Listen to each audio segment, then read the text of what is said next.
Bienvenue à tous. Heureux de vous retrouver dans l'émission. C'est votre hôte, Danny Aifong. Je suis accompagné de l'ancien analyste de la CIA, Larry Johnson, et de l'ancien chef d'état-major et colonel de l'armée à la retraite, Lawrence Wilkerson. Messieurs, merci beaucoup de m'avoir rejoint aujourd'hui. Et merci. Ouais, Eh bien, j'aimerais que nous parlions d'autre chose, bon sang.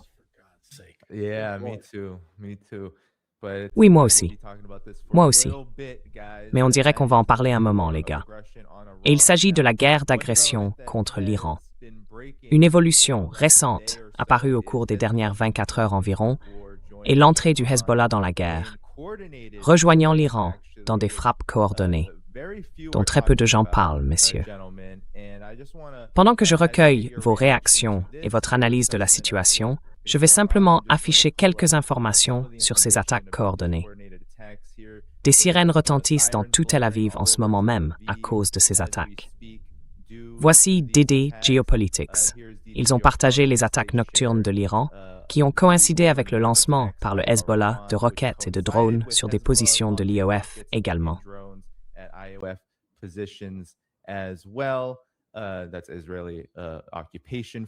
Ce sont les forces d'occupation israéliennes. Je veux simplement montrer cela, car l'entrée du Hezbollah a été particulièrement violente ces derniers temps. Le résumé des opérations depuis la nuit du 4 mars est incroyable. Je crois que le Hezbollah a touché 4 chars israéliens. Ils ont repoussé des attaques, car il y a une invasion simultanée du Liban, alors qu'ils tentent, avec les États-Unis, de bombarder l'Iran. Et je vais maintenant diffuser cela pendant que j'obtiens ta réaction à tout cela, Larry. Pendant que tu parles, je montrerai les dégâts causés par ces attaques contre Israël, en particulier les attaques de missiles iraniennes, car elles sont fortement censurées. Nous en avons même la preuve, directement de CNN.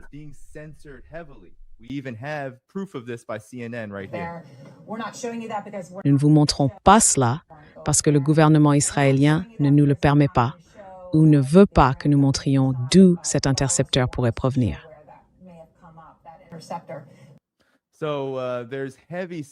Il y a donc une forte censure, messieurs. Je vais diffuser les images des dégâts pendant que vous parlez. Alors Larry, quelle est ta réaction? En quoi l'entrée du Hezbollah change-t-elle la donne? Et que penses-tu globalement de la situation actuelle de cette guerre alors que nous entamons, si je ne me trompe, le 5e jour? Dis-tu que le Hezbollah reste une force viable?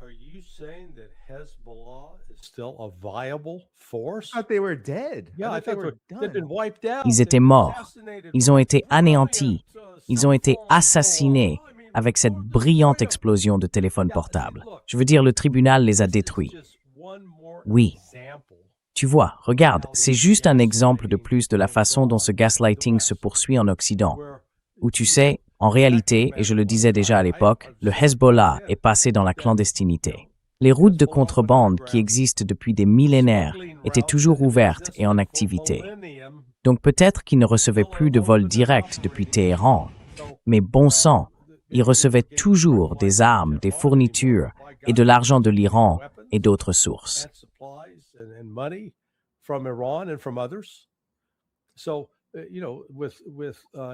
Alors, tu sais, avec le Hezbollah qui entre maintenant dans la mêlée, cela oblige Israël à diviser ses forces. Israël n'a pas des troupes illimitées. Il n'a pas des ressources illimitées. Et tu sais, ils n'apprennent pas. Donc, ils sont retournés sur le terrain pour, je cite, prendre le contrôle du sud du Liban, au sud du fleuve Litani. Et le Hezbollah est déjà en train de leur tendre des embuscades, de les affronter au sol, et Israël subit désormais davantage de pertes. Certains rapports qui filtrent indiquent qu'un nombre croissant de réservistes sont rappelés, et ils disent « Hors de question, je ne pars pas à la guerre. Non, non, non, non, non, je ne ferai pas ça. »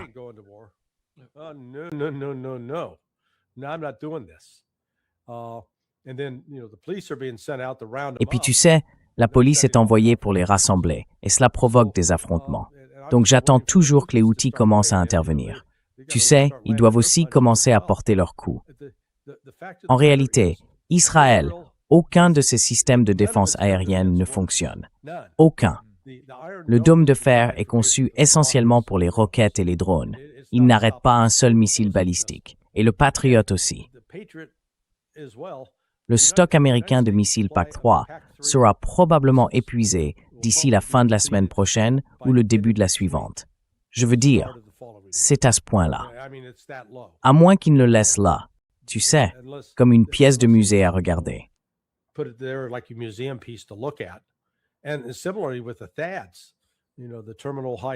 Et c'est pareil avec les THAAD.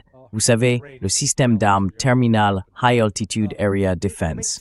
Ils en produisent environ 69 par an, pour un coût de 12 à 13 millions de dollars pièce. Et ils en tirent 2 pour abattre un drone de 50 000 dollars. Oui, l'économie de tout ça ne tient pas vraiment la route.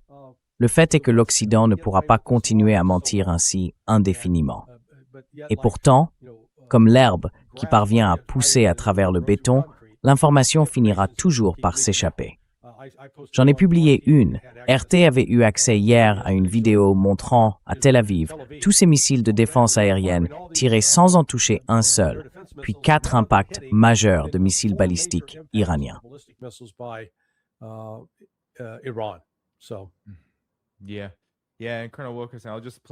Oui. Oui. Et colonel Wilkerson, je vais juste passer cet extrait pour souligner le point. Vous verrez ici exactement ce que Larry veut dire. Nous ne verrons pas l'impact ici, mais nous verrons combien d'intercepteurs Israël tire dans les airs.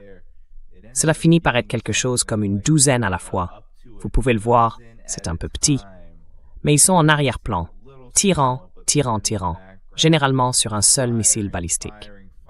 Mais colonel Wilkerson, qu'en pensez-vous? Je viens de montrer tous les dégâts, des dégâts sur une installation militaire à Tel Aviv et des dégâts sur Tel Aviv elle-même.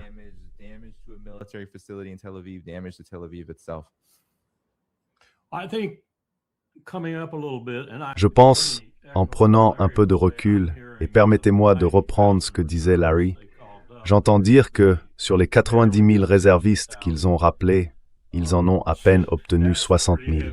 C'est un déficit assez important. Et il y a d'autres aspects tactiques de ce genre aussi. Permettez-moi de prendre un peu de hauteur dans l'analyse, si vous voulez. Je pense que nous observons ici une compréhension sensiblement différente, comme dirait Clausewitz, de la nature de ce conflit. Je ne suis pas sûr qu'il y ait une compréhension claire du côté de Trump, Pegg, Seth, Rubio, car en les écoutant répondre seuls aux questions, mais aussi en les entendant dire des choses qui vont forcément revenir à des gens comme Mark Warner, qui les fustige en ce moment depuis sa position au sein du comité du renseignement. Je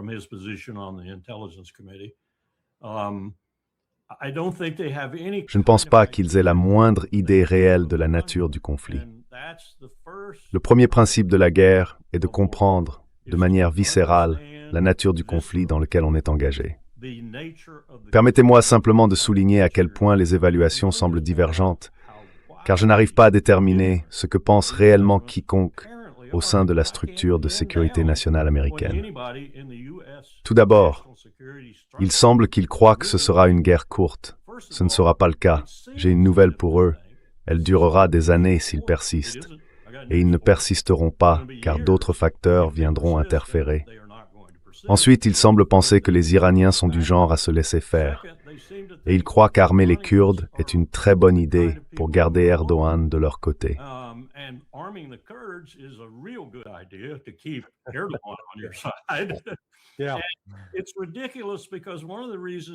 C'est ridicule, parce qu'une des raisons pour lesquelles ces derniers envois d'hélicoptères sont arrivés, c'est que c'est ce qu'ils vont utiliser pour tuer ces gens, et très efficacement, à mon avis.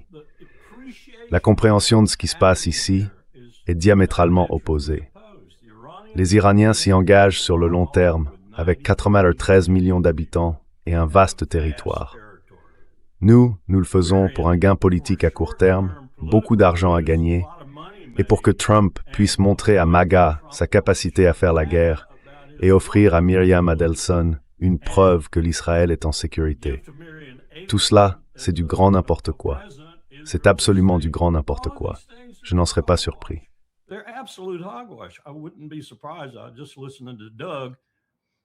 J'étais justement en train d'écouter Doug dans l'émission du juge, et il s'inquiète de la même chose que moi. que Netanyahou prépare 3 ou 4 ogives nucléaires, les met en position et les utilise, parce qu'Israël est en train de s'enfoncer dans un gouffre avec cette situation. C'est la plus grande inquiétude. Je n'ai même pas encore abordé la mauvaise évaluation de ce que cela va provoquer sur le plan économique, non seulement pour nos alliés, nos amis et nos ennemis potentiels, mais aussi, en fin de compte, pour nous. Regardons ce que Trump a fait avec la réserve stratégique de pétrole. Il n'a cessé d'assurer tout au long de son premier mandat, puis pendant la campagne pour le second et le premier mois de celui-ci, qu'il allait reconstituer la réserve stratégique de pétrole, qui est aujourd'hui à des niveaux dangereusement bas. Il n'y a pas ajouté une seule goutte de pétrole. Celle de l'Inde n'est pas en bon état non plus.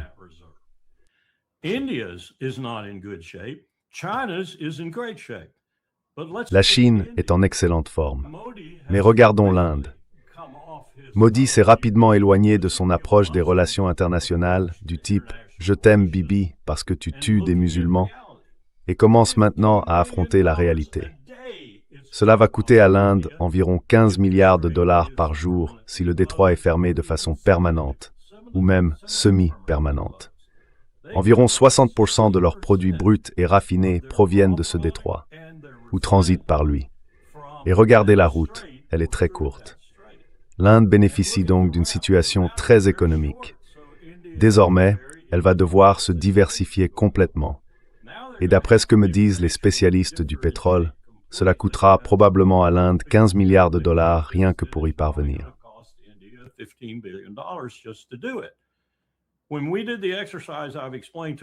Lorsque nous avons réalisé l'exercice dont je t'ai déjà parlé, à Pékin en 2009, tout le monde était présent. Marad, Lloyd's of London, tous les transporteurs, tous les assureurs, la Chine, le Japon, la Corée, tous les pays concernés. Nous avons simulé la mise hors service à ce moment-là de Ras Tanura, prétendument à la suite d'une attaque terroriste, soit environ 6,5 millions de barils par jour, si je me souviens bien. Ras Tanura reste un site important, mais il existe désormais un port plus grand, ou du moins une installation plus vaste pour le déchargement du pétrole.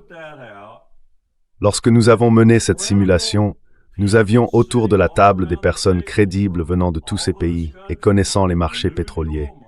Des multinationales y étaient représentées, Royal Dutch Shell, ExxonMobil, Total pour la France, et ainsi de suite.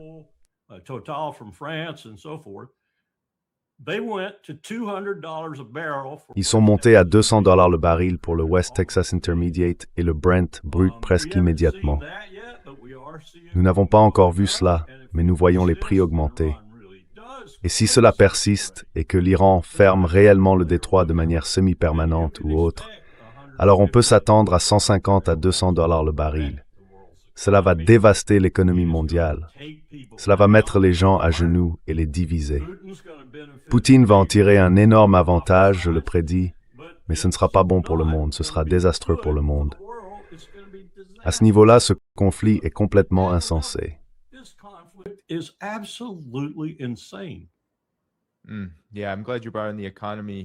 Oui, je suis content que vous ayez abordé la question de l'économie ici, colonel Wilkerson, car elle a déjà un impact sur l'économie mondiale. Nous savons que les prix du pétrole ont augmenté dans une certaine mesure. Nous entendons également que les dommages subis par l'économie israélienne à cause de cette guerre pourraient atteindre 2,9 milliards de dollars par semaine. C'est ce qu'a déclaré le ministre israélien de la Défense. Et Larry, je veux dire, ce genre de dégâts, je pense, suggère que oui, l'économie pourrait vraiment être en... Oh, désolé pour ça. Voilà, laissez-moi enlever ça. Je vais le remettre dans un instant. Mais oui, 2,9 milliards de dollars par semaine qui s'évaporent de l'économie israélienne, alors que nous savons que les prix du pétrole augmentent également. Mais Larry, qu'en pensez-vous?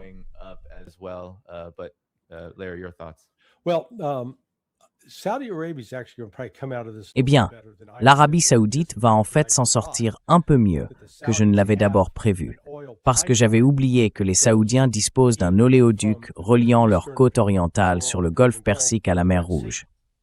Donc, tant que les Houthis ne se mettent pas à faire exploser des navires saoudiens, ce qu'on ne peut jamais exclure, le pétrole saoudien continuera d'arriver sur le marché. Ceux qui sont vraiment en difficulté, ce sont le Qatar, le Maroc, les Émirats arabes unis, Bahreïn et le Koweït. Ils n'ont pas cette issue, ils en dépendent totalement. Et prenons le cas du Qatar. Deux de ses principales activités économiques sont d'abord la fourniture de gaz naturel liquéfié, mais cela est désormais à l'arrêt.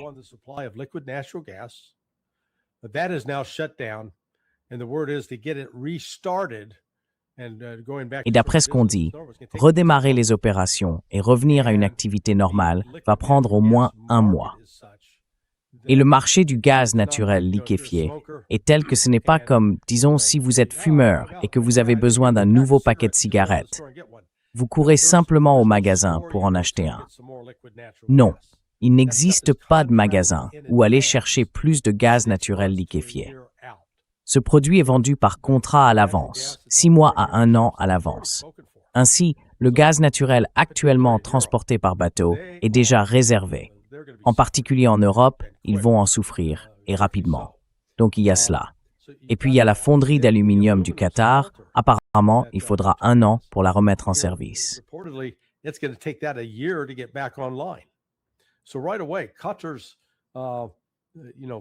Donc tout de suite, l'avenir économique prometteur du Qatar, celui sur lequel il comptait, avec les États-Unis qui le couvraient grâce à la base aérienne d'Al-Udeid, un centre névralgique majeur, eh bien, c'était la principale porte d'entrée et de sortie de l'armée américaine dans la région. J'y étais. Je suis arrivé en mai 2006 en route pour l'Irak, en direction de Balad. Et tu sais, ils avaient une installation incroyable à Al-Udeid, une chaleur infernale. Mais tout le personnel américain passait par là pour entrer en Irak ou en Syrie. Donc ça, c'est fini. Et puis l'autre chose, c'est que les Émirats arabes unis, eux aussi souffrent. Ils vont donc exercer une pression énorme sur la Maison-Blanche.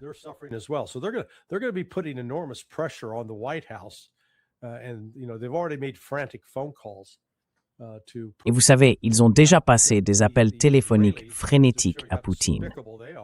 Maintenant, les Israéliens, pour vous montrer à quel point ils sont méprisables, ont mené des attaques sous faux drapeau. Ils ont mené une attaque contre Aramco en Arabie saoudite. L'Iran a été plutôt prudent en limitant ses attaques aux cibles militaires et de renseignement américaines dans le Golfe Persique, et ils ont été assez efficaces. Cela a effectivement chassé les États-Unis du Golfe Persique.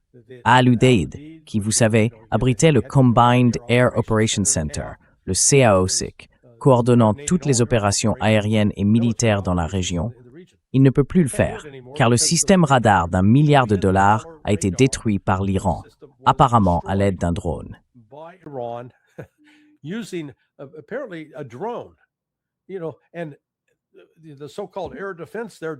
Et la soi-disant défense aérienne là-bas n'a pas fonctionné, donc vous avez perdu cela. La 5e flotte, basée à Bahreïn, son quartier général est décimé, ne retournera donc pas là-bas. Vous savez, en y réfléchissant à l'avance, quand tous ces combats finiront par cesser, car ils cesseront, les États-Unis pourraient dire « Très bien, nous sommes prêts à reprendre le travail ». Et je peux imaginer ces pays répondre « Non, désolé, nous ne voulons plus de vous. Vous apportez trop de problèmes avec vous ». L'Iran prend des mesures pour essayer de... Eh bien, il a coordonné avec l'Arabie saoudite. Et donc, les efforts d'Israël pour déclencher une guerre plus large ont jusqu'à présent échoué.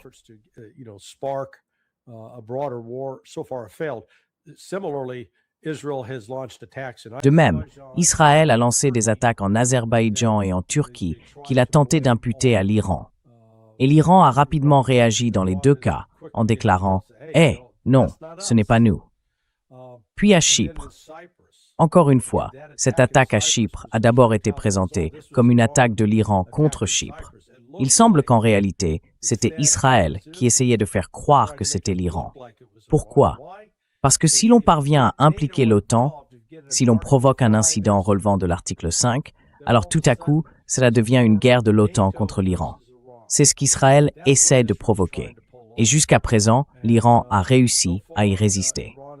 Mais vous savez, le niveau de manipulation est phénoménal. Et un dernier commentaire à propos de ces radars.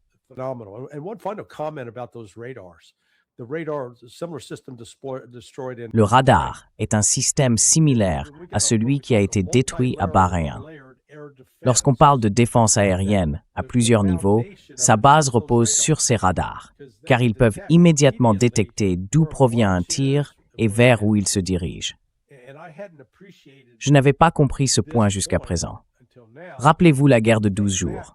Pendant toute cette guerre, ces radars fonctionnaient et donnaient à Israël une connaissance préalable de l'origine des missiles, ce qui leur permettait de se préparer à se défendre. Ils ne peuvent plus le faire maintenant. C'est fini. Il n'y a pas de remplacement immédiat, et certains rapports indiquent que l'Iran a détruit jusqu'à 5 de ces systèmes radars disséminés dans la région.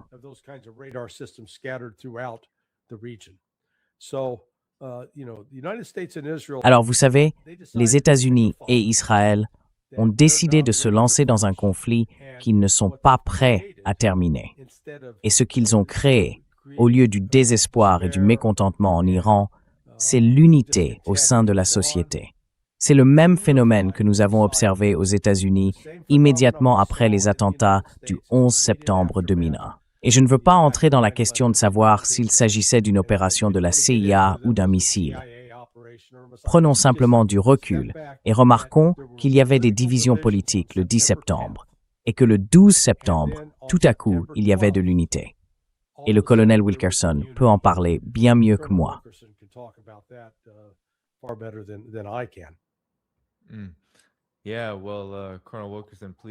Oui, eh bien, colonel Wilkerson, n'hésitez pas à intervenir. Je peux aussi afficher des images des dégâts, car la censure a été moins sévère en ce qui concerne ce que nous voyons sur ces bases. Et je crois aussi, Larry, pour rebondir sur ce que vous disiez, que l'Iran a détruit, je pense, 2 systèmes THAAD maintenant, ce qui est important. 3, oui. Je crois qu'il n'y en a que 11, ou qu'il y en avait 11. Oui. Donc, quoi qu'il en soit, colonel Wilkerson, rejoignez-moi, s'il vous plaît.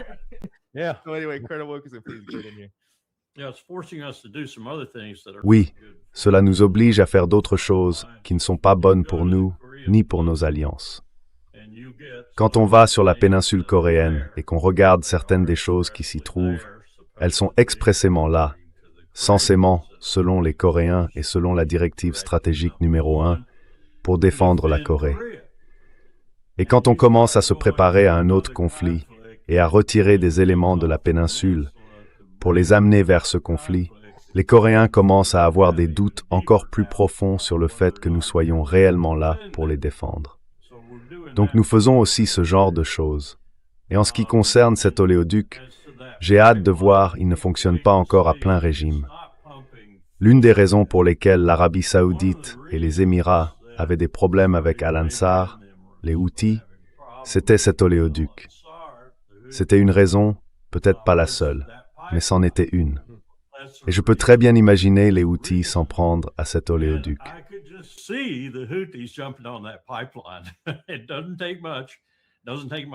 Il n'en faut pas beaucoup, vraiment pas beaucoup. L'un des problèmes avec les oléoducs, comme ceux qui sont en construction partout dans le monde aujourd'hui, c'est qu'ils ont besoin de paix. Car sans paix, même des guérilleros peuvent venir perturber vos oléoducs. Et s'ils savent ce qu'ils font, ils peuvent les endommager à un point tel que vous ne pouvez plus y accéder ni les utiliser pendant des mois, voire des années. Nous l'avons découvert en Syrie, lorsque Paul Wolfowitz, depuis son poste de secrétaire adjoint à la Défense, a ordonné au général Franks de bombarder une certaine tête de réseau en Syrie afin d'empêcher cet oléoduc de servir au projet que les Syriens avaient prévu. Nous sommes ensuite intervenus et l'avons détourné pour pomper du pétrole vers Israël, bien sûr. Et il y a bien plus à dire sur cette histoire.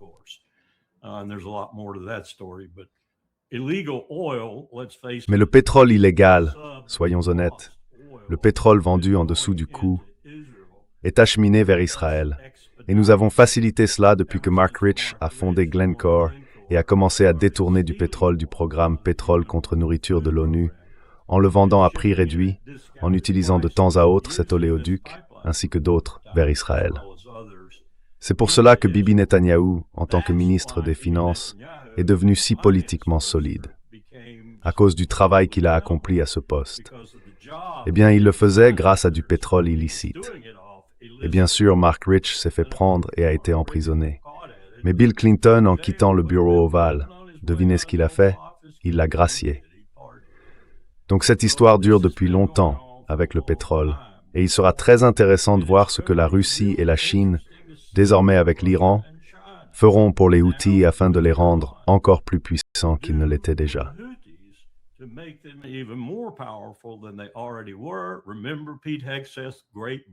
Souvenez-vous de la grande fanfaronnade de Pete Hex à propos de « Nous allons ouvrir la mer Rouge et tout ira de nouveau pour le mieux ». Eh bien, il a complètement échoué. Ils vont réessayer. Et ensuite, nous aurons le Bab el-Mandeb, qui est en réalité un détroit bien plus important que le détroit d'Ormuz, également un point de passage intenable. Et il ne s'agit pas seulement de pétrole et de gaz. Il s'agit pratiquement de tout ce que le monde produit et qui transite par le canal de Suez. Nous faisons donc face à la possibilité, encore une fois, je ne saurais trop insister là-dessus, à la possibilité d'une situation mondiale qui se retournera vraiment contre beaucoup de gens, leur causant du tort, des dommages et des souffrances. Et ils vont nous détester à mort.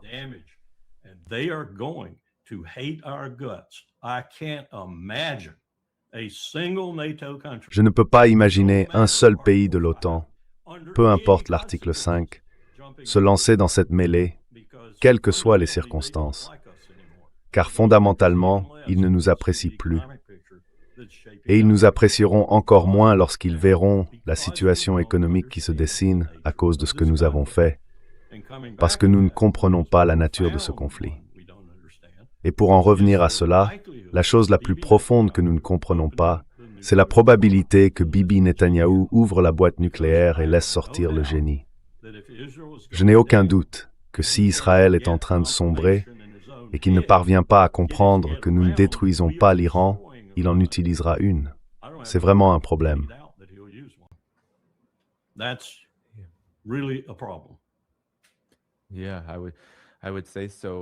Oui, je dirais que oui.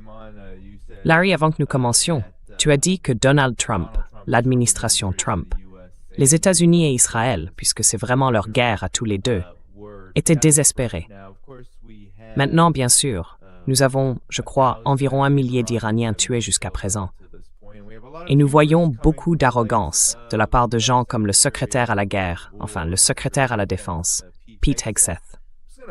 Je vais juste passer un extrait de ce qu'il a dit dans son reportage, juste pour te torturer. Je vais déposer une plainte pour violation des droits de l'homme contre toi. Châtiment cruel et inhabituel. Je suis en infraction. Mais voilà. Tu vois mes symboles chrétiens? Oui, oui. Et le voilà, en train de fanfaronner, et je veux vraiment avoir vos deux avis là-dessus. C'est parti.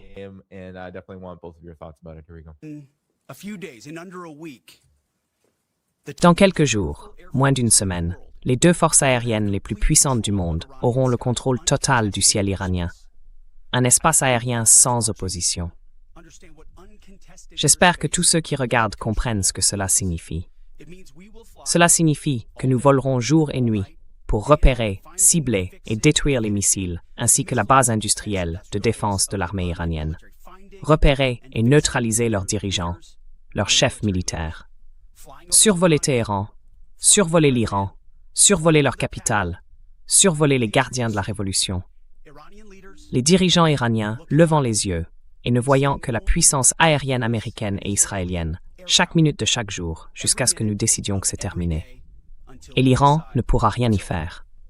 Des B-2, des B-52, des B-1, des drones Predator, des chasseurs contrôlant le ciel, choisissant leurs cibles. La mort et la destruction venues du ciel toute la journée. Nous jouons pour de bon. Nos combattants disposent des pleins pouvoirs accordés personnellement par le président et par moi-même.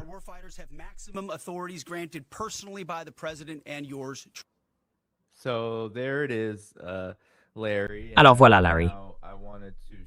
Et maintenant, je voulais... Eh bien, il frappe clairement des cibles. Voici quelques-unes des choses qu'il vise. En voici une... Oh, je pense que c'est un leurre, en fait. Donc c'est l'une des choses qui circule, Larry. On parle beaucoup de tout ce contrôle. On parle aussi de cette guerre qui se poursuit. Eh bien, elle devait durer 4 jours. Maintenant, ils disent 8 semaines. Et maintenant, ils disent que cela pourrait durer encore plus longtemps. Qu'en penses-tu? Laissez-moi vous poser quelques questions. Avions-nous le contrôle total de l'espace aérien au-dessus du Yémen en mars dernier pendant l'opération Rough Rider? Absolument. Oui, c'est vrai, c'est vrai. Et comment ça s'est passé? Eh bien, ils se sont totalement capitulés dans le fantasme de l'esprit de Donald Trump. Avions-nous une suprématie aérienne totale et le contrôle de l'Irak en mai 2003? Oui. Et comment ça s'est-il passé? Et l'Afghanistan? Pendant 20 ans, nous l'avons contrôlé. Comment cela s'est-il terminé? Pour le dire poliment, Pete Hegseth est un imbécile et un ignorant qui ne comprend rien à l'histoire. S'il avait ne serait-ce que l'intelligence d'un crétin, il comprendrait qu'il n'existe aucun exemple dans l'histoire moderne où la puissance aérienne a entraîné un changement de régime. Zéro. Nous avons essayé en Serbie en 1989. Ça n'a pas marché. Nous avons essayé en Irak. Il a fallu mettre des troupes au sol.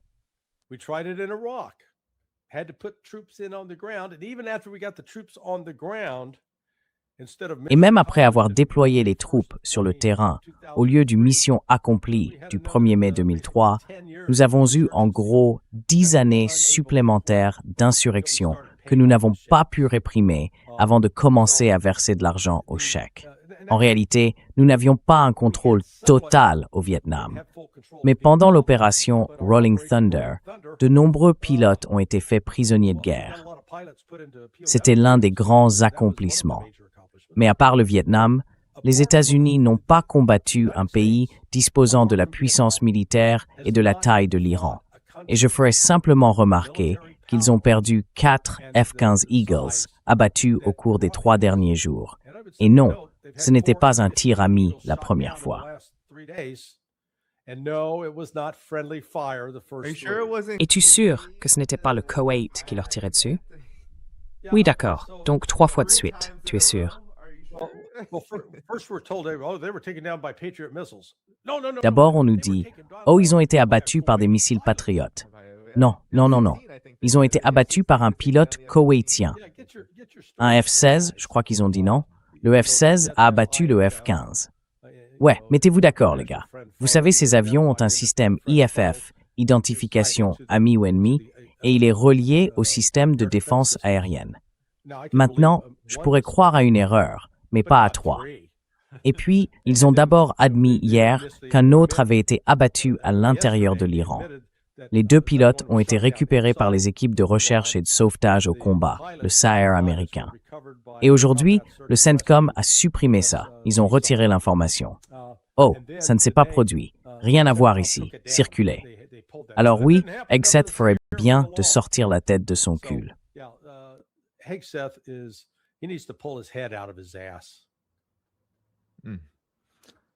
Oui, colonel Wilkerson, à vous. Je ne pourrais pas être plus d'accord.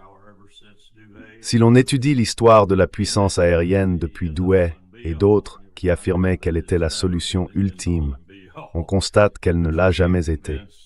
Mais il est impossible d'en convaincre les aviateurs. Même si l'on regarde la Seconde Guerre mondiale, où l'on sait désormais, grâce à des documents et à des conversations confidentielles qui ont été révélées, que la véritable raison de nos bombardements de précision en plein jour n'était pas de détruire l'industrie allemande. En réalité, les rapports, les évaluations des dégâts et tout le reste montraient que la production allemande avait en fait augmenté pendant ces années de bombardements de précision incessants en plein jour. L'objectif réel était de pousser la Luftwaffe à affronter les B-17. Mon père, s'il apprenait cela aujourd'hui, en serait furieux. Carrier de ces B-17.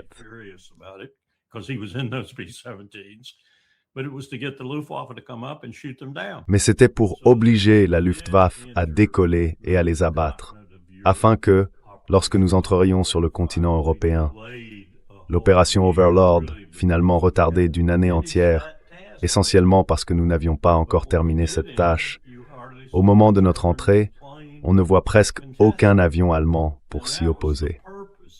Et c'était là le but. Il ne s'agissait pas de détruire la production allemande. Cela était secondaire.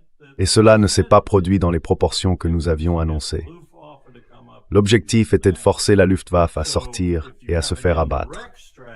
Ainsi, si vous avez une stratégie indirecte de ce type, la puissance aérienne peut contribuer à votre victoire finale, mais elle ne gagnera pas la guerre à elle seule. Et il est absolument certain, Pete, mon vieux sioniste chrétien, qu'elle ne vaincra pas 93 millions de personnes au sol qui probablement lèvent le majeur à chaque missile guidé que vous leur envoyez. Désolé. Ouais. Ce matin, Doug a fait remarquer quelque chose que je ne savais pas. Je ne m'étais pas spécialement renseigné à ce sujet, mais il a dit que même avec les JDAM, qui transforment essentiellement une bombe classique en munitions guidées de précision, nous étions à court de MGP. Alors, PT, s'il ne reste qu'une semaine ou deux de MGP, ça ne servira pas à grand-chose de larguer ces vieilles bombes classiques partout là-bas. Et je suis sûr qu'on en a des tonnes. Nous avons largué plus de bombes classiques sur le Nord-Vietnam que sur l'Allemagne pendant la Seconde Guerre mondiale. De stupides bombes classiques.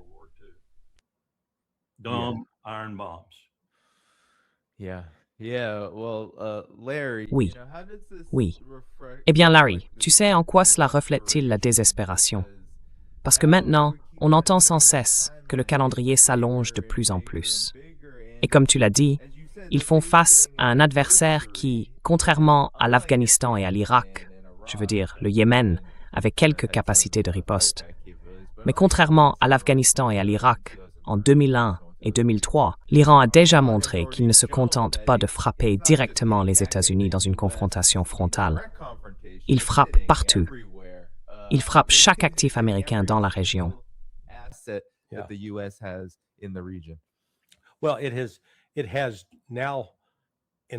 Eh bien, en moins d'une semaine, l'Iran a chassé les États-Unis de leurs bases militaires dans le Golfe Persique. Des installations comme la principale, Al-Udeid au Qatar, et la base navale de Bahreïn, qui étaient des centres d'opération essentiels avec une activité intense, ne fonctionnent plus aujourd'hui. Nous avons dû abandonner ces installations. Rien que cela a donc effectivement réduit la capacité des États-Unis à projeter leur puissance à travers ces points stratégiques. L'autre élément, c'est que Danny Haiphong a montré hier une carte indiquant tous les lieux où ces attaques avaient eu lieu en Iran. Et quand on regarde cette carte, elle s'étend de Téhéran au nord jusqu'au sud. Elle couvre une distance d'environ 400 km, depuis la frontière avec l'Arabie saoudite vers l'est.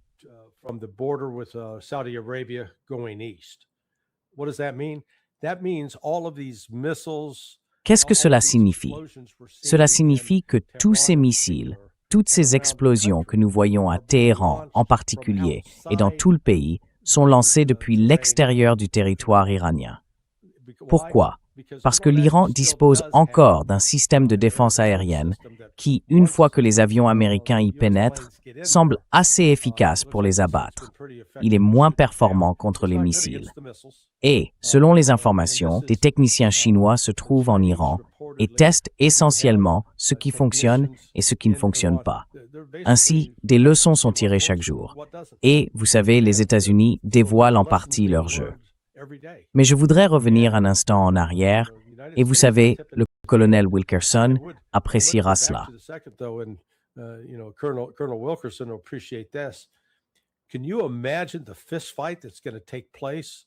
Peux-tu imaginer la bagarre qui va éclater au Pentagone entre le commandant du CENTCOM et celui de l'ENDOPACOM?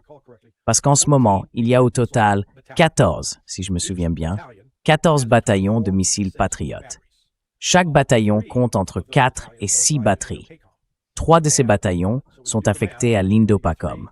Donc si on fait le calcul, cela fait 3 bataillons, soit entre 12 et 18 batteries. Chaque batterie, selon sa configuration, dispose d'un stock de 72 missiles PAC-3 ou de 96. Si l'on regarde la production totale de missiles PAC-3 depuis 2015, elle s'élève à 4620 unités. C'est le total. Et quand on comprend qu'en situation de combat, ils en tirent 2 par cible en 30, on voit à quelle vitesse ce stock peut s'épuiser.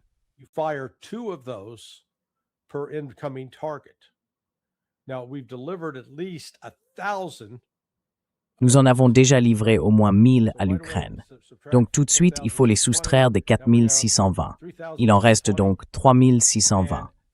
Et ensuite, on regarde, disons, la limite supérieure. Faites le calcul, 96 fois 18. Cela fait bien plus de 1000 missiles PAC dans l'Indo-PACOM. Autrement dit, les États-Unis sont littéralement à court. Ils vont en manquer, si ce n'est pas cette semaine, ce sera la semaine prochaine ou celle d'après. Cela dépend aussi de s'ils ont des cibles qu'ils estiment pouvoir atteindre avec une probabilité raisonnable de succès. Donc ce combat, ça va être un vrai combat. Parce qu'il y aura ceux qui diront « Hey, la véritable menace, c'est la Chine, pas l'Iran. » Et cela va provoquer de véritables remous dans tout l'appareil de défense.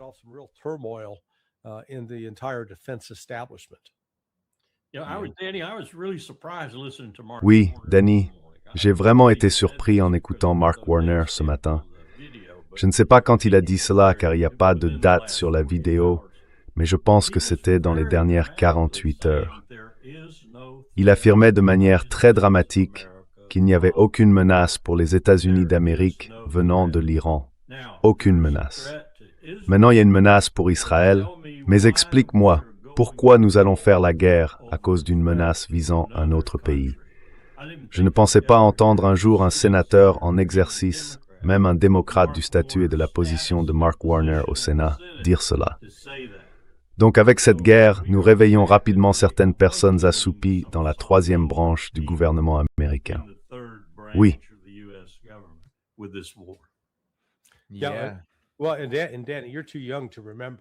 Eh bien, Danny, tu es trop jeune pour t'en souvenir. En fait, tu n'étais peut-être même pas là quand George H.W. Bush, oui, c'était en 1988, a fait la fameuse promesse « Lisez sur mes lèvres, pas de nouveaux impôts ». Et qu'est-ce qui s'est passé ensuite? Il a augmenté les impôts et il s'est fait laminer à l'élection suivante. Maintenant, Trump ne se présentera pas à une élection suivante, mais il y aura une élection en novembre. Et la trahison qu'on a vue hier, quand Alex Jones a sauté du train Trump, là tu sais qu'il est dans le pétrin.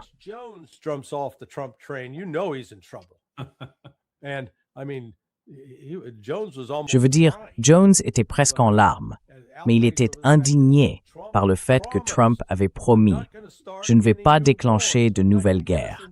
Je ne vais pas nous impliquer dans des guerres sans fin au Moyen-Orient. » Et c'est exactement ce qu'il a fait. Les gens de sa base, un nombre important d'entre eux, abandonnent Trump. Ils vont abandonner les républicains à l'automne. Et puis, tout à coup, on se retrouve avec une Chambre des représentants démocrates, un Sénat démocrate, et Trump sera destitué. Et il sera reconnu coupable. Je fais cette prédiction dès maintenant.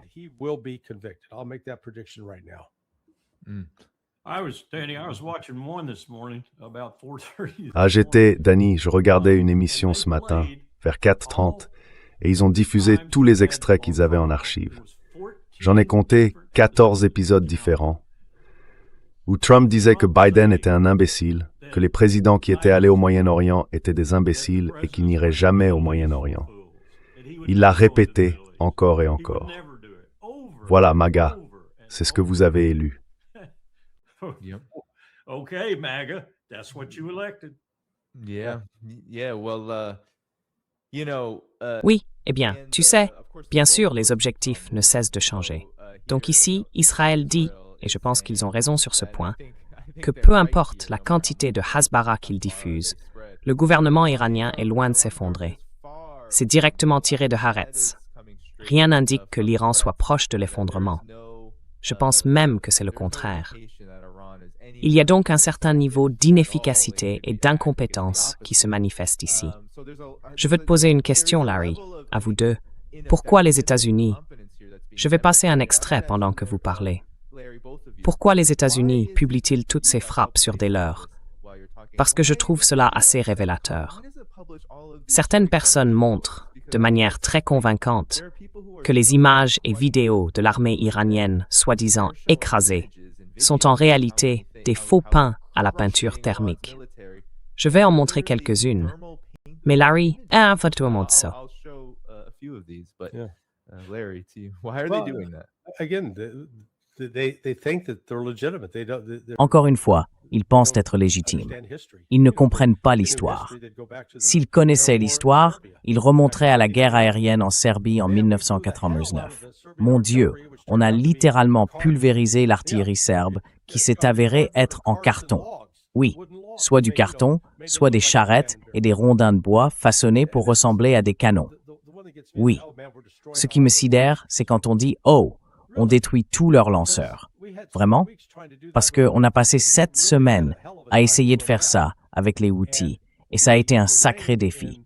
Et le terrain en Iran est bien plus favorable pour dissimuler des lanceurs et les déplacer.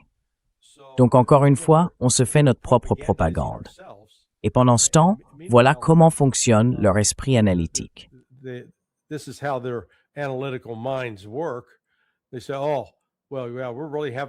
Ils disent « Oh, eh bien oui, nous avons vraiment un effet, parce que l'Iran tire moins de missiles. Ils en tirent 30% de moins maintenant que l'autre jour. Oui, pourquoi donc? Eh bien, c'est parce que nous les avons affaiblis et détruits. C'est une possibilité. Mais envisageons ceci. Leur première salve de missiles et de drones était conçue pour saturer notre système de défense aérienne, pour nous forcer à l'épuiser, ce qu'ils ont effectivement réussi jusqu'à présent. Et une fois ce système affaibli, ils n'ont plus besoin de tirer autant de missiles pour passer. Ils peuvent désormais adopter un rythme plus tranquille et continuer à nous entamer, ce qu'ils font actuellement.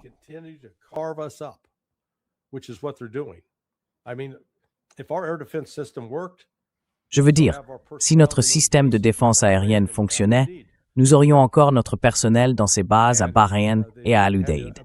Ce n'est pas le cas. Ils ont dû abandonner le navire, pour ainsi dire. C'est donc une guerre que ni les États-Unis ni Israël ne peuvent contrôler. Et la situation en Israël, même si les censeurs s'efforcent désespérément de contrôler l'information, devient critique. 5 jours de plus de ce genre de punition, et ils vont supplier Trump, il faut que ça s'arrête, arrêtez ça, il faut qu'on y mette fin. Et je prédis que l'Iran répondra, allez vous faire voir. L'Iran va continuer jusqu'à obtenir une victoire dans cette affaire.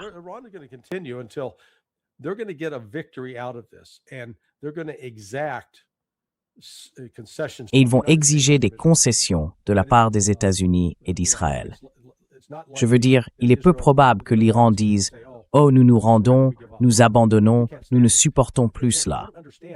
Ils ne comprennent pas, ce n'est pas du fanatisme, mais c'est comparable à la foi des martyrs chrétiens.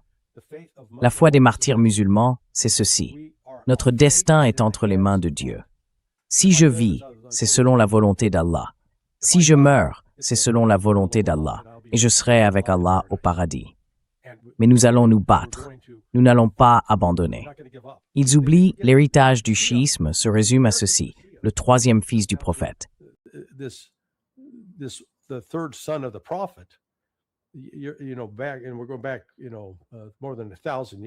Vous savez, nous remontons à plus de 1000 ans en arrière. Il était encerclé, mais il refusa d'accepter ce successeur corrompu du prophète, et il partit avec seulement 70 hommes affronter une armée de 3000.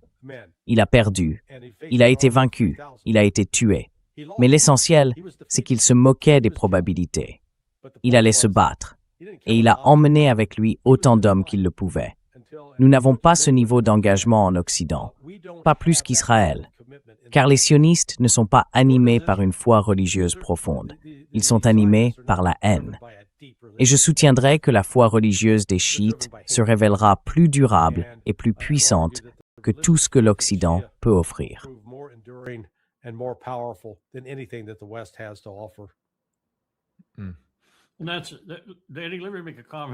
Et ça, Danny, laisse-moi faire un commentaire à ce sujet, parce que je viens juste de finir de regarder John Hagee en train d'exciter sa foule.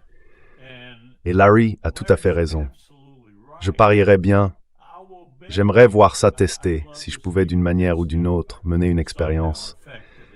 Que ces gens dans le public, tous enthousiastes à l'idée de Jésus, descendant avec une épée enflammée et de l'Armageddon, tout ce que Haggai prédisait, bien sûr. Je sais que tu ne vas pas le croire, Danny, mais nous avons actuellement un problème considérable dans les forces armées des États-Unis avec ce phénomène précis.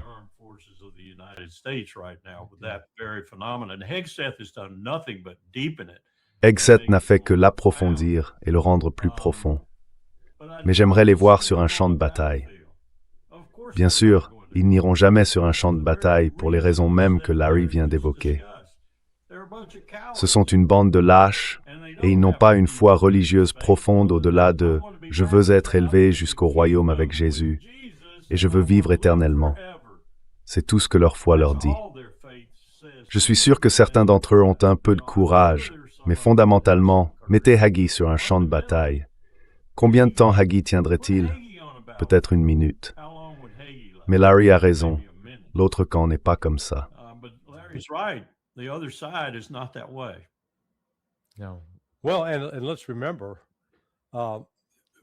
Eh bien, rappelons-nous que chez les musulmans, Jésus est au moins vénéré comme un prophète. Les Juifs, Jésus n'est rien. En fait, si vous êtes juif, ethniquement, génétiquement, et que vous vous convertissez au christianisme, vous n'êtes pas autorisé à retourner en Israël en tant que citoyen, car ils sont antichrétiens. Les musulmans vénèrent Marie, la mère de Jésus, comme l'une des femmes les plus saintes. Elle est soit la première, soit la deuxième sur leur liste. Les sionistes, eux, la traitent de prostituée. Et pourtant, nous nous rangeons de leur côté. C'est ridicule.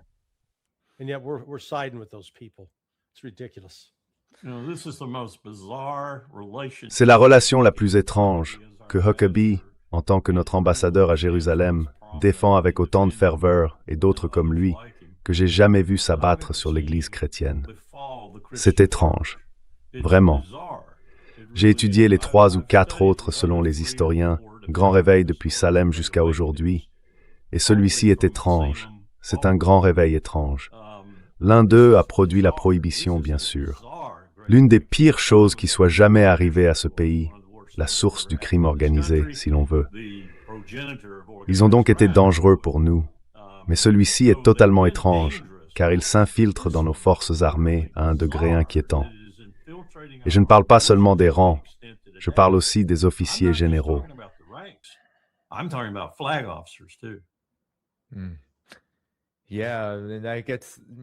Oui, cela m'amène à la question, Larry, et à vous deux.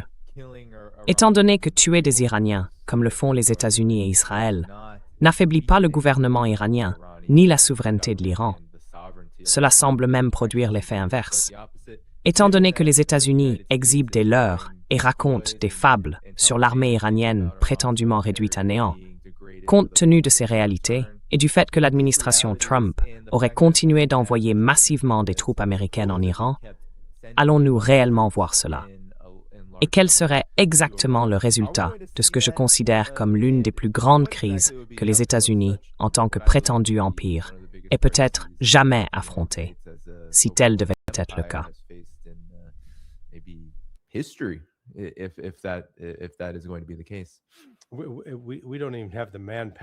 Nous n'avons même pas les effectifs, premièrement, pour tenter une telle opération. Deuxièmement, souvenez-vous qu'en 2003, comme lors de la première guerre du Golfe en 1990, il nous a fallu au minimum environ 8 mois pour déployer les forces dans la région et nous préparer à, je cite, une opération terrestre. Parce qu'il ne s'agit pas seulement d'infanterie, il y a aussi les blindés qu'il faut acheminer. Et cela ne se fait pas en une semaine.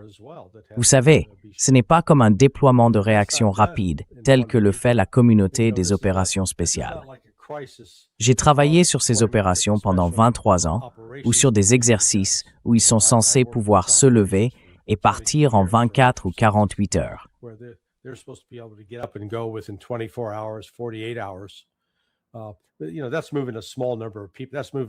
Tu sais, cela concerne un petit nombre de personnes, peut-être 200 environ. Non, ce dont nous parlons ici, c'est que lorsqu'on réalise que la combinaison iranienne de la garde révolutionnaire, de l'armée régulière et du Basij représente plus d'1 million de personnes, le rapport adéquat exige un avantage d'environ 3 contre 1. Donc, il faudrait prendre notre armée de 470 000 soldats, à laquelle s'ajoutent environ 110 000 marines. Cela nous amène à près de 600 000. Oui, il faudrait multiplier ce chiffre par 5, atteindre une armée d'environ 3 millions d'hommes pour affronter l'Iran et avoir la moindre chance de le capturer et de le conquérir.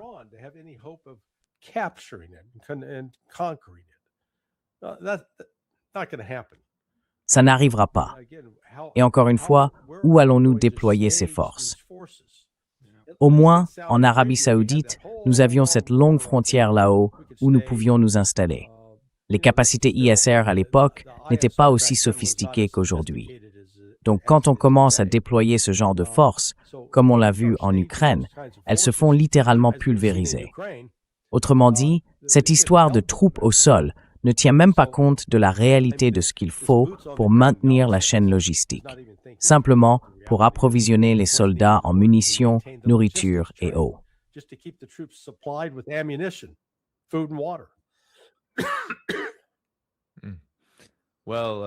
Eh bien, Colonel Wilkerson, y a-t-il autre chose dont nous ne parlons pas à propos de cette idée de troupes américaines?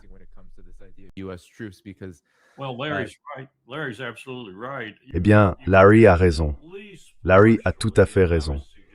Il faudrait au moins une mobilisation partielle, et je dirais même une mobilisation totale.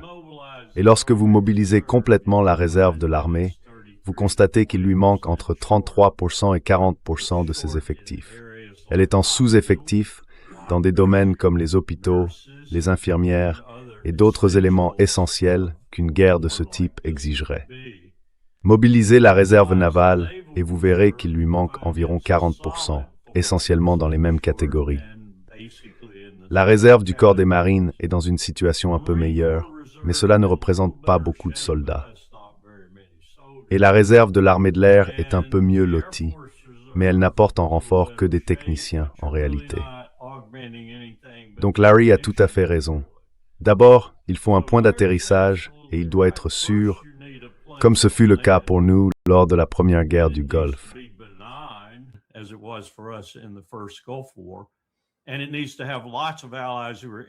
Et il faut qu'elle ait de nombreux alliés intéressés par notre réussite.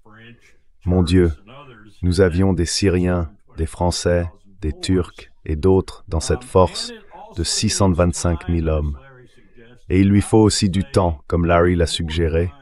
Je dirais même encore plus de temps aujourd'hui, compte tenu de la sophistication du matériel que nous essaierions d'emporter avec nous, s'il nous en reste. Et il lui faut essentiellement un environnement favorable, comme je l'ai déjà dit. Par là, j'entends une période permettant d'établir un point d'appui. Trump et Hicks parlaient de mettre un bâtiment amphibie là-bas, si vous pouviez en trouver un qui flotte, et d'y embarquer quelques marines, de les envoyer à Bandaraba ou ailleurs, et de procéder à un débarquement. Merci beaucoup. Beaucoup de marines morts.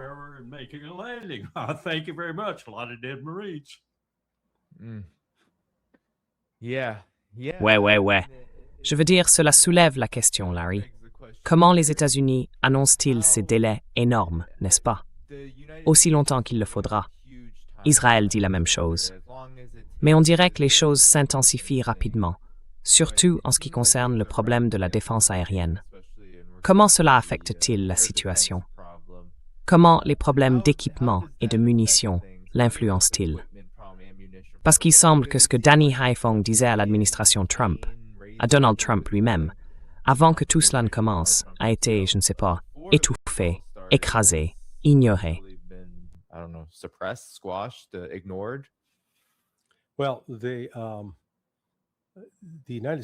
Eh bien, la stratégie de l'Iran en ce moment consiste, si l'on peut dire, à continuer de détruire la présence militaire américaine dans le Golfe Persique.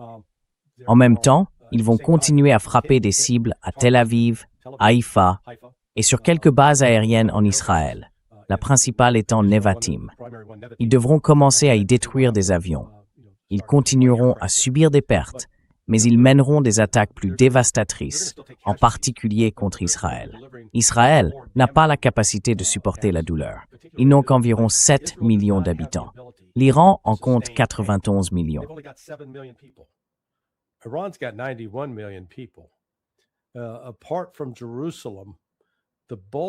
À part Jérusalem, la plupart de la population vit à Haïfa et à Tel Aviv. Il compte environ 4 millions d'habitants, environ 4,2 millions sur un total de 7 millions. Donc cela représente plus de la moitié de la population. C'est là qu'à présent, l'Iran concentre ses attaques. Et à un moment donné, Israël va exiger que les États-Unis, vous savez, nous sortent de cette situation, comme ils l'ont fait en juin dernier.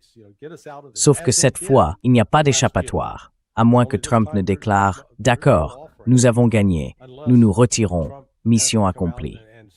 Mais je ne vois pas l'Iran s'arrêter à ce stade. Ils ne s'arrêteront pas tant qu'ils n'auront pas obtenu des concessions de l'Occident.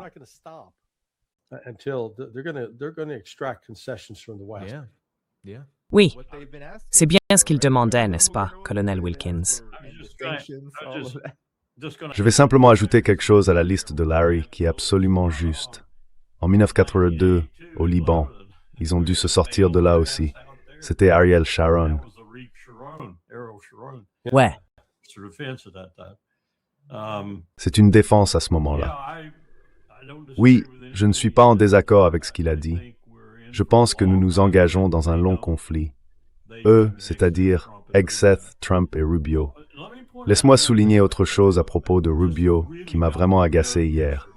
Il donnait une interview qui m'a fait croire qu'il ne savait même pas en quoi consistent les opérations d'évacuation de non-combattants.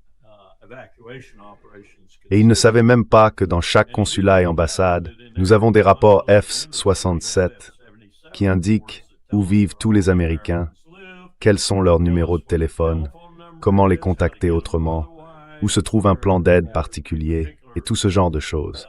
Ce qu'il voulait vraiment dire, s'il disait la vérité, et je l'ai écouté, je ne pense pas qu'il connaissait la vérité, ce qui est incompréhensible pour un secrétaire d'État. Il n'a pas prêté attention à son véritable travail.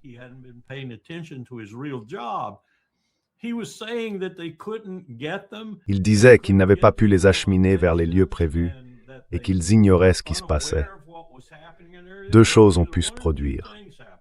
Premièrement, ils étaient tellement concentrés sur l'effet de surprise tactique qu'ils n'ont prévenu aucun des ambassadeurs de la région de commencer à préparer l'évacuation de leur personnel. Ou deuxièmement, ils n'ont plus ce réseau. Et comme j'ai visité, en tant que chef de cabinet, bon nombre de ces endroits pour vérifier si ce genre de choses fonctionnait comme prévu, et j'ai découvert que non, je soupçonne qu'il y a là un problème opérationnel. Car si vous avez un secrétaire d'État qui n'y veille pas, tout retombe dans la léthargie. Ils ne font rien, donc ils ne s'attendent pas à la crise. Et ensuite, ils n'ont aucun document et ils ne savent pas qui se trouve où ni quand.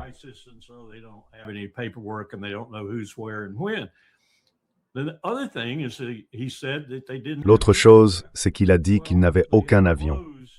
Eh bien, ils avaient fermé la plupart des aéroports dans les zones que l'Iran frappait, pour des raisons évidentes.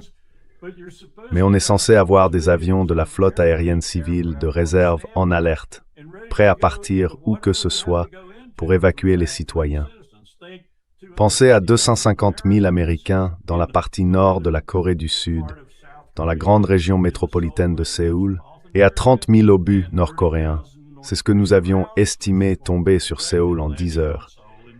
Nous avions encore un plan Néo. Lui n'avait rien prévu. Absolument rien. Alors nous avons là-bas tout un groupe de personnes bloquées, apparemment. Et Dieu seul sait ce qui va leur arriver si l'Iran continue de frapper ces installations qui nous appartiennent. C'est tout simplement inadmissible. Ils n'ont tout simplement pas réfléchi. Eh bien, un dernier mot de vous deux. Larry, à toi d'abord, puis le colonel Watson, bien sûr.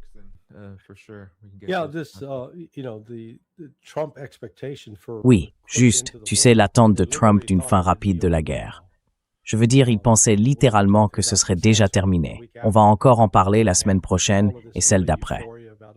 Toute cette euphorie initiale du genre « Hey, on a gagné ». Tu sais, on a vu ça encore et encore.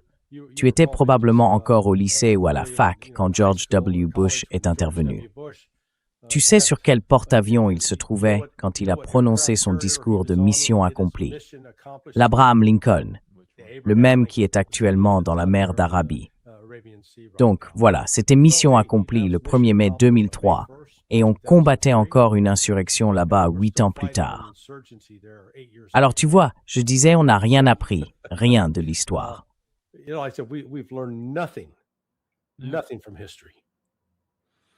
Oui, un dernier mot, colonel Wilkerson, avant votre départ. Ma dernière réflexion, c'est qu'un jour, je suis entré dans le bureau du président et j'ai dit « Général, puis-je vous dire quelque chose en toute confiance qui sera vraiment accablant ?» Il a répondu « Je ne sais pas. Quoi donc ?» J'ai dit « Nous ne devrions plus jamais avoir de président des chefs d'état-major interarmés issus de l'armée de l'air. »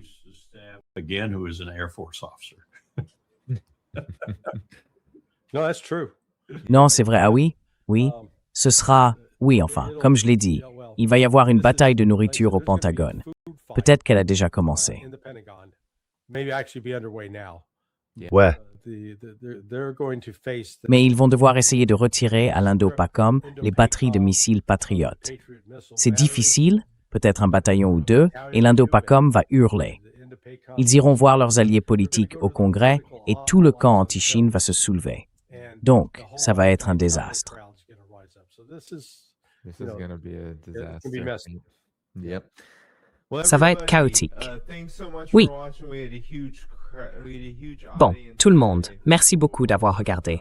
Nous avons eu une énorme audience aujourd'hui pour Larry et le colonel Wilkerson. Assurez-vous d'aller dans la description de la vidéo où vous pouvez trouver le blog de Larry Johnson. J'ai mis tous les super chats, les nouveaux membres et les membres actuels. Tout. Merci beaucoup pour votre soutien. Nous n'avons pas eu le temps de répondre aux questions aujourd'hui, mais nous aurons largement l'occasion de le faire, car cette guerre est loin d'être terminée. Avant de partir, cliquez sur le bouton « J'aime ». Cela aide à promouvoir le direct, pour que plus de gens puissent entendre Larry et le colonel Wilkerson après la fin de l'émission. Tous les moyens de soutenir cette chaîne s'y trouvent aussi. Patreon, Substack et d'autres encore. Et demain, je serai de retour à 11h30, heure de la côte Est, avec Charmine Narwani de The Cradle pour continuer nos rapports quotidiens sur cette guerre et nos analyses. Très bien tout le monde, à demain. Au revoir, merci beaucoup. Prenez soin de vous. Thanks a lot. Take care.